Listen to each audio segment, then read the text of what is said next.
Ram 55006 front. Now when I put it on the caliper, I just put it on the center.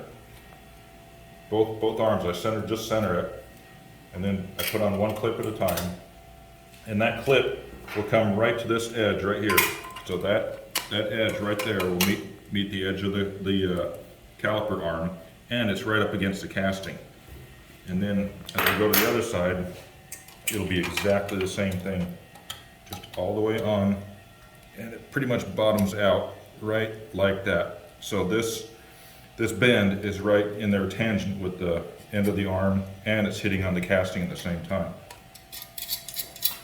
Lock them down, and that's as simple as it gets.